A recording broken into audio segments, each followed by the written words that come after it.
उत्तर प्रदेश के बरेली जनपद के 121 विधानसभा नवाबगंज से भारतीय जनता पार्टी के संभावित उम्मीदवार डॉक्टर MP आर्य से हमारे संवाददाता ने खास बातचीत की।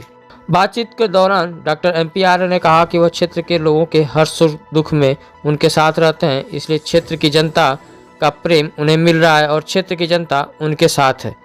आने वाले समय में भारतीय जनता पार्टी की दोबारा सरकार बनेगी। नमस्कार, आदाब, मैं सैफ सैफी, आप देख रहे हैं IBN भारत।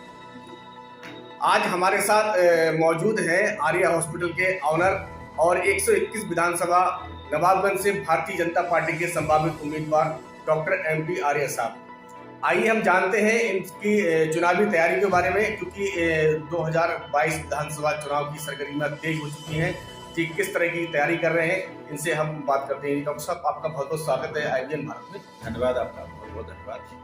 सबसे पहले तो मैं ये जानना चाहूँगा, कल जो पिछला वर्ग सम्मेलन था आपका जी, उसमें काफ़ी जनाधार देखने को मिला और आपके साथ बहुत सारी गाड़ियों, सैकड़ों गाड़ियों के साथ काफिला लेके आप गए थे, उसके बारे में क्या कहना चाहेंगे? देखिए, भारतीय जनता पार्टी का पिछड़ा वर्ग सम्मेलन था फतेहगंज पश्चिमी के अंदर, जिसमें लगभग 143 गाड़ियों के साथ बहुत सारे कार्यकर्ताओं के साथ मैं उसमें शामिल हुआ था।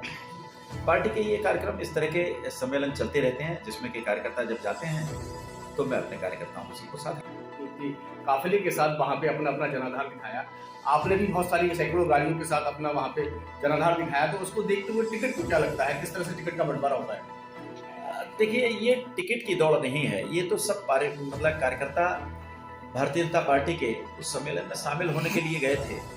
टिकट देना ये पार्टी का काम है, वो अपने पैरामीटर्स पर तय करेगी कि किसको टिकट देती है। जिसे भी टिकट मिलेगा सारे के सारे लोग मिलकर के उसे चुनाव लड़ाएंगे। दूसरा सवाल मेरा डॉक्टर साहब आपसे ये, जिस तरह से आप जनसंपर्क कर रहे हैं, लोगों से मिल रहे हैं, तो किस तरह की जन समस्याओं का सामना करना पड़ रहा है आपको? किस तरह की जन समस्याएं आपके सामने आ रही हैं, बताएंगे जरा? मैं समझता हूँ कि समस्याएं इस समय बहुत ज़्यादा नहीं हैं। कुछ समस्याएं हैं तो इस तरह की हैं कि धान तौल को लेकर कुछ लोग चर्चा करते हैं, तो कुछ गांव में और दूसरी तरह की चर्चा करते हैं। लेकिन मुझे लगता है कि इस समय कोई विशेष समस्याएं नहीं है। लोग भारतीय जनता पार्टी की सरकार से बहुत संतुष्ट हैं और जो काम भारतीय जनता पार्टी कर रही है जिस तरह के, उससे लोग बहुत ज़्यादा सेटिस्फाइड हैं और सहयोग करने के लिए तैयार हैं। डॉक्टर साहब, चैनल के माध्यम से आप अपनी क्षेत्र की जनता को संदेश देना चाहते हैं? निश्चित रूप से नवाबगंज क्षेत्र की जनता को बस एक ही निवेदन करना चाहता हूं कि जैसे 2014 में माननीय मोदी जी की सरकार बनवाई थी, इसके बाद 2019 में फिर से मोदी जी को प्रधानमंत्री बनाया, 2017 में माननीय योगी आदित्यनाथ जी को उत्तर प्रदेश का मुख्यमंत्री बनवाया। भारतीय जनता पार्टी की सरकारों से उन्हें उसी तरह की बढ़िया प्रतिक्रिया मिली है, बढ़िया काम मिला है। तो फिर से मेरा निवेदन है, 2022 में फिर से चुनाव हो रहा है, उस चुनाव में उसी तरह का प्रेम और स्नेह बनाए रखें, फिर से भारतीय जनता पार्टी की सरकार बनाने में सहयोग करें।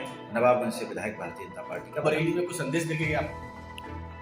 ऐसा कुछ नहीं है, वो तो पार्टी की जो योजनाएं इस समय चल रही हैं उसी के तहत बात की थी उन्होंने।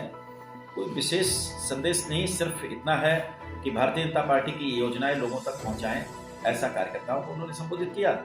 और जो बाकी लोग आए थे उन्हें बहुत सारी योजनाओं के बारे में बताया। बात करते हैं विकास को लेकर। आर्य जी जैसे कि नवाबगंज विधानसभा में समाजवादी पार्टी के भी विधायक रहे हैं और भारतीय जनता पार्टी के भी विधायक रहे हैं। यहाँ पर विकास को लेकर कहते हैं अभी तक यहाँ पे कोई इस तरह का विकास, रोडवेज वगैरह, क्योंकि ये बहुत अच्छा कस्बा माना जाता है, तो उसको लेकर क्या कहेंगे?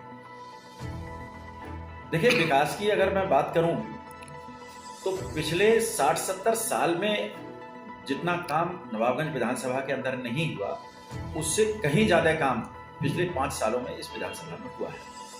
भारतीय जनता पार्टी की सरकार जब से आई है, मुझे तो ऐसा लगता है कि विकास की गंगा बह चली है।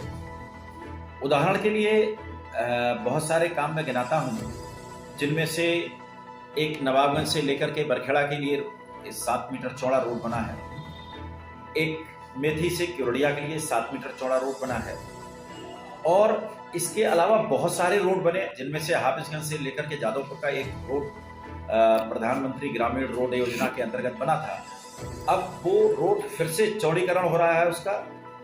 7 मीटर चौड़ा भू रोड भी बन रहा है। इसके अलावा पूरी सारी की सारी सड़कें नवाबगंज विधानसभा में मैं तो ये देखता हूँ कि निर्माणाधीन है या निर्मित हो चुकी है। फिर से या तो टूटी फूटी थी वो ठीक हुई है और कुछ बहुत सारी नई भी बनी है।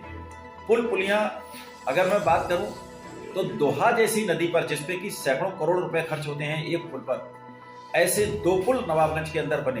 कैलाश नदी पर एक पुल बना, एक अप्सरा पर बना, ऐसे कई सारे पुल भी नवाबगंज में निर्मित हुए हैं। बिजली की बात करूं तो पहले कई सारे गांव ऐसे थे जो आकर के कहते थे कि साहब हमारे गांव में बिजली लगवा दो, हमारे गांव में बिजली लगवा दो। अब कुछ कहने की जरूरत नहीं है, नवाबगंज के प्रत्येक गांव में हर घर तक बिजली पहुंची है। और केवल ऐसा नहीं है कि तार और खंभे ही लगे हैं, बिजली 18 से 20 घंटे आती भी है। और अब तो योगी जी की घोषणा है कि 24 घंटे बिजली आएगी। इस कार्यक्रम में जिला कांग्रेस कमेटी के अध्यक्ष हर्षद भाई ने